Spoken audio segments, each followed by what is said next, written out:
Making the decision to fast just water for 7 days changed my life. It's one of the best decisions that ለሰባት ቀናት ብቻ ውሃ በመጠጣት ለጾም መወሰኔ ህይወቴን ቀይሮታል።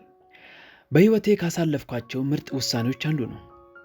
እናም በአካሌ በአእምሮዬና በመንፈሴ ውስጥ ብዙ ለውጦችን አይቻለሁ። ጤና ይስጥልኝ ቤተሰቦቼ፣ ስሜ ኢቬት ይባላል። እኔ የመንግስቱን ወንጌል ሰባኪ እንዲሁም የጾም የህይወት እና የአነስተኛ ንግድ አማካሪ ኮች ነኝ። በዚህ ቪዲዮ የ7 ቀናት የውሃ ጾም ልምዴን በአጭሩ ላካፍላችሁ እወዳለሁ።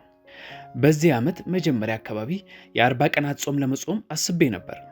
ነገር ግን የ7 ቀናት የውሃ ጾም ብቻ እንዳደርግ ወሰንኩኝ። ታውቃላችሁ፣ በመጀመሪያ ላይ ለ7 ቀናት ውሃ ብቻ እየጠጣው መቆየት እችል እንደሆነ አላውቅም ነበር። ለ7 ቀናት ያክል ምንም አይነት ምግብ ሳልበላ ሰውነቴ እንዴት ምላሽ ሊሰጥ እንደሚችል አላውቅም ነበር። ነገር ግን በእርግጠኝነት የማውቀው አንድ ነገር ይህንን ማድረግ እንደምፈልግ ነበር። በህይወቴ ውስጥ የተለየ ነገር ወደምፈልግበት ደረጃ ላይ ደርሼ ነበር። ለውጥ እፈልግ ነበር። በሰውነቴ ላይ ከባድነት ይሰማኝ ነበር። በአእምሮዬ ውስጥ ክብደት፣ ጭጋጋማ አእምሮ፣ ሌላው ቀርቶ ነገሮችን የማስታወስ ችሎታዬ ላይ ጭምር ችግር ነበረብኝ። በሰውነቴ ውስጥ የተከማቹ መርዛማ ነገሮች ወይም ቶክሲክስ እንዳሉ ይሰማኝ ነበር። መንፈሳዊ ደህንነቴም እኔ በምፈልገው ደረጃ ላይ አልነበረም። ስለዚህ በእውነት ለውጥ እፈልግ ነበር። ትልቅ ትራንስፎርሜሽን እሻ ነበር። እናም ያለ ጾም በህይወቴ ውስጥ ይህን ለውጥ የማገኝበት ሌላ ምንም መንገድ እንደሌለ አውቅ ነበር። ምክንያቱም መጽሐፍ ቅዱስ እንደሚለው ኢየሱስ ራሱ ያለ ጸሎትና ጾም የማይወጡ አንዳንድ ነገሮች እንዳሉ ተናግሯልና። ስለዚህ እግዚአብሔርን መፈለግ፣ የእግዚአብሔርን ድምፅ መስማት ፈልጌ ነበር። የተለያዩ ነገርን መለማመድ እንዲሁም ደግሞ መንፈሳዊ ህይወቴ ወደ ቀጣዩ ደረጃ እንዲያድግ እፈልግ ነበር። ይህ እንዲሆን ደግሞ ትልቅ መስዋዕትነት መክፈል እንዳለብኝ አውቅ ነበር። ምክንያቱም ከዚህ በፊት ጾም ያውቃለሁ፣ ነገር ግን ያ በጣም ከረጅም ጊዜ በፊት ነበር። አሁን ግን ጾም እየከበደኝ ጥቂት እጾምና አቋርጥ ነበር። ጥቂት ቀናት መጾም ራሱ የማይቻል ነገር ይመስለኝ ነበር። በዚህኛው ጊዜ ግን ጸለይኩኝ። ጊዜ ወስጄ ጸለይኩና እግዚአብሔር ሆይ እርዳታ ያስፈልገኛል፣ በህይወቴ ውስጥ ለውጥ እንደሚያስፈልገኝ አውቃለሁ። ይህ ለውጥ ደግሞ የሚመጣው በጾም ወቅት ወይም ከጾም በኋላ መሆኑን አውቃለሁ። ነገር ግን ይህንን በራሴ አቅም ማድረግ እንደማልችል አውቃለሁ አልኩት። ስለዚህ ጌታ ሆይ እባክህ እርዳኝ አልኩት። ያንን ጸሎት ጸለይኩና ወደ ጾሙ የምገባበትን ጊዜ እያቀድኩ ስለነበር And I just want to stop here and encourage somebody. If you're kind of struggling with a fast, you know that you need to fast and you know that you need to do something about it and you're struggling. እዚህ ጋር ቆም ብዬ አንድን ሰው ማበረታታት እፈልጋለሁ። ጾም እየከበዳችሁ ከሆነ መጾም እንዳለባችሁና አንድ ነገር ማድረግ እንዳለባችሁ እያወቃችሁ እየታገላችሁ ከሆነ በራሳችሁ ብቻ ለማድረግ አትሞክሩ። ታውቃላችሁ፣ መንፈስ ቅዱስ እንዲረዳችሁ ጠይቁ። እግዚአብሔር እንዲረዳችሁ ጸልዩ። ወደ ጾም ከመግባታችሁ በፊት እግዚአብሔር ጊዜው መሆኑን በልባችሁ እስኪያረጋግጥላችሁ ድረስ ጠብቁ። በተለይም ለመንፈሳዊ ዓላማ ወደ ጾም የምትገቡ ከሆነ ጠላት ስለሚዋጋችሁ አንድ ቀን እንኳን ማለፍ ሊከብዳችሁ ይችላል። ስለዚህ እኔም ያደረግኩት ልክ ይህንኑ ነው። በጣም እየታገልኩ ነበር። አንዲት ምግብ እንኳን መጾም በጣም ከብዶኝ ነበር። እናም ይህንን ጾም ለማለፍ የእግዚአብሔር እርዳታ እንደሚያስፈልገኝ አውቅ ነበር። ስለዚህ ጊዜ ወስጄ ጸለይኩኝ። እግዚአብሔርም ጠየቅኩኝ፣ እግዚአብሔር ሆይ ይህ የምጸልይበትና የምጾምበት ያቀድኩት ጊዜ ነው። ነገር ግን ያለ አንተ አንዳች ማድረግ እንደማልችል አውቃለሁ። እባክህ እርዳኝ አልኩት። እናም ጊዜው ሲደርስ የእግዚአብሔር እርዳታ እንዳለኝ በመንፈሴ እርግጠኛ ነበርኩኝ። እንድትረዱት አድርጌ እንዴት እንደማስረዳቸው አላውቅም። ምክንያቱም አንዳንድ መንፈሳዊ ነገሮችን ለመግለጽ በቂ ቃላት አይገኙም። የእግዚአብሔር እርዳታ ከእኔ ጋር እንደነበር አውቅ ነበር። እኔም ወደዚህ ጾም በመግባት የራሴን ድርሻ ለመወጣት ቆርጬ ነበር። ለ7 ቀናት ብቻ ውሃ እየጠጡ የሚደረግ እንዲህ አይነት ጾም ካደረግኩኝ ረጅም ጊዜ ስለነበር ከባድ እንደሚሆን ጠብቄ ነበር። ስለዚህ እረፍት ወሰድኩኝ። ዝም ብዬ ቤት ሆኜ ለዚህ ሁኔታ ራሴን ለማዘጋጀት ከስራ ጥቂት ቀናት እረፍት ወሰድኩኝ። በቁም ነገር ለዚህ ነገር ነበር ራሴን እያዘጋጀሁት ነበር። በእርግጠኝነት የማውቀው አንድ ነገር ቢኖር ይህም እንደማደርገው ነበር። ያው በቁም ነገር ምናምን ስላችሁ ለመንፈሳዊ ነገር ቦታና ስፍራ ሰጥታችሁ ነገሩን እንድታደርጉ ስለፈለኩ ነው። ዝናብም ይዝነብ፣ ፀሐይም ይውጣ፣ በረዶም ይጣል፣ ምንም ይምጣ ምን ይህንን ጾም እጾማለሁ ብዬ ወስኜ ነበር። ነገር ግን ሌላ የማውቀው ነገር ደግሞ እግዚአብሔር አቅም እንደሚሆነኝና ይህንን እንደምወጣው ነበር። ስለዚህ አንደኛው ቀን ተጀመረ። አንደኛው ቀን መጥፎ አልነበረም። እሺ አንድ ጊዜ ምግብ አለፈኝ የሚል ስሜት ነበረ። እራት ሰዓት አካባቢ ትንሽ ርቦኝ ነበር። ነገር ግን ውሃ ጠጣሁና ለራሴ ወደ መኝታዬ እየሄድኩ ነው አልኩኝ። እናም ተኛሁ። ደህናም ነበርኩኝ። በማግስቱ ሰውነቴ ርቦሻል የሚል ስሜት ማሳየት ጀመረ። እኔም አዎ ርቦኛል አልኩኝ። ከዚያም ይህን ነገር መጨረስ እችል ይሆን ብዬ ራሴን መጠየቅ ጀመርኩኝ። ነገር ግን ይህንን ጾም ለመጨረስ ከፍተኛ ቁርጠኝነት ነበረኝ። ምንም ነገር እንዲያስቆመኝ አልፈለግኩም። ስለዚህ ብዙ ውሃ ጠጣው፣ ቆርጬም ተነሳው። ጊዜን በጸሎትና መጽሐፍ ቅዱሴን በማንበብ አሳልፍ ነበር። ጌታ ሆይ እባክህ እርዳኝ። ይህም በራሴ ማድረግ እንደማልችል አንተም ታውቃለህ፣ እኔም አውቃለሁ። ስለዚህ በአንተ ታምኛለሁ።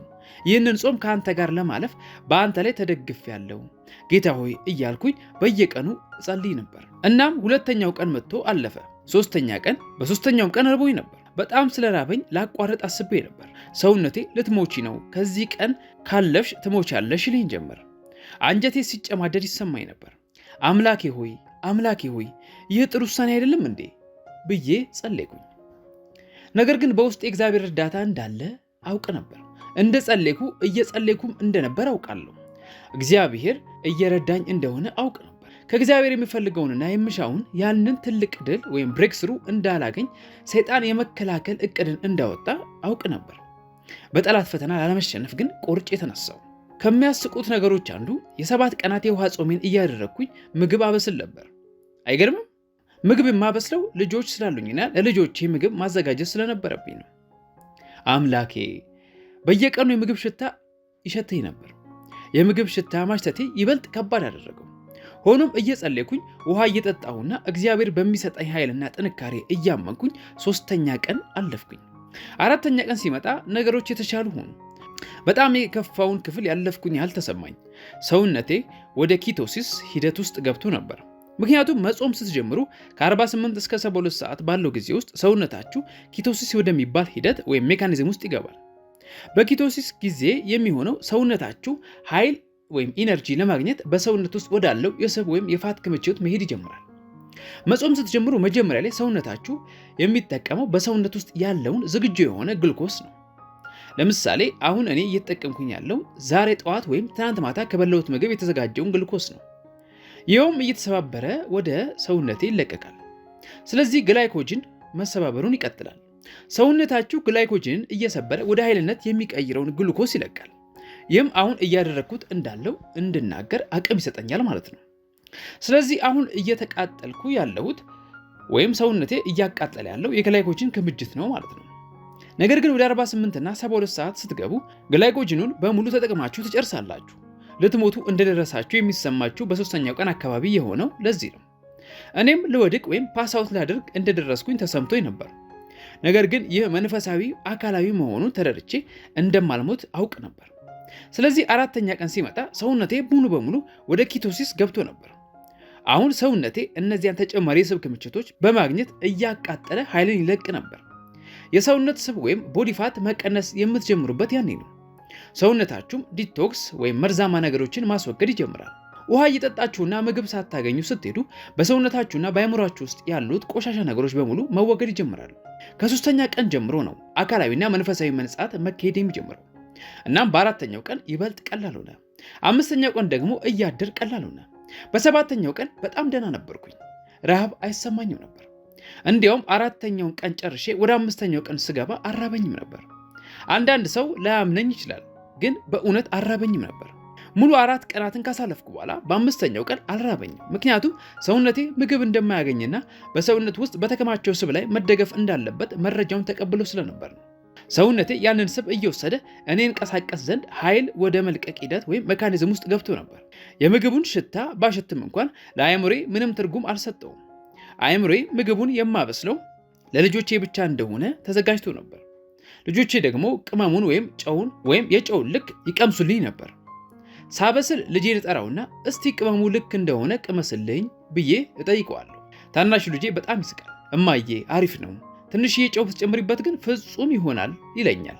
በሌላ ቀን ደግሞ ልክ ነው፣ ነገር ግን ትንሽ ጨው ብትጨምሪበት ኖሮ ሊበላሽ ነበር ብሎ ያስቀኛል። እኔም ዝም ብዬ እስቅ ነበር። የሰራሁላቸውን ምግብ ቀምሰው እንዲነገሩኝ ማድረጌ እኔ ራሴ መቅመስ እንዳያስፈልገኝ አድርጎኛል። ይህ በጣም አስደሳች ነበር። ይህንን የጾም ሂደት ማለፍ እጅግ በጣም የሚክስ ነበር። ታዲያ ከዚህ ጾም ምን አገኘው? አንደኛ፣ የአእምሮ ንቃት። በተለየ መንገድ ማሰብ ጀመርኩኝ። ስለ ራሴ የተለየ አስተሳሰብ ማሰብ ጀመርኩኝ። በራሴ ላይ ያለኝ መተማመን ተመለሰ። ለራሴ የተሻለ ዋጋ መስጠት ጀመርኩኝ። ጥሩ የሚባል ክብደት ወይም ዌት ቀነስኩኝ። ምክንያቱም ሰውነቴ ወደዚያ የኪቶሲን ሂደት ገብቶ አላስፈላጊውን ስብ ከሰውነቴ ውስጥ ስላቃጠለ ነው። ስለዚህ ቀለል አልኩኝ። ሰውነቴ ቀለለ፣ አይምሮዬ ቀለል አለ። አሁን ደግሞ ከእግዚአብሔር ጋር ስላለኝ ግንኙነት መገለጦችን ማግኘት ጀመርኩኝ። ከዚህ በፊት ለእኔ በጣም ኖርማል የነበሩ የመጽሐፍ ቅዱስ ጥቅሶችን ሳነብ እንኳን መንፈሳዊ መገለጦችን አገኝ ነበር።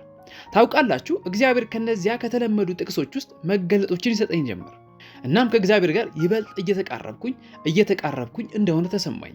ስለዚህ የአእምሮ ንቃት፣ የክብደት መቀነስና መንፈሳዊ እድገት ነበረ ማለት ነው። በመንፈሳዊ ሕይወቴ ውስጥ እጅግ ብዙ እድገት ነበር። በዚያን ጊዜ ውስጥ በመንፈስ ቅዱስ እየተሞላውና እየተመራው እንደነበር ተሰማኝ።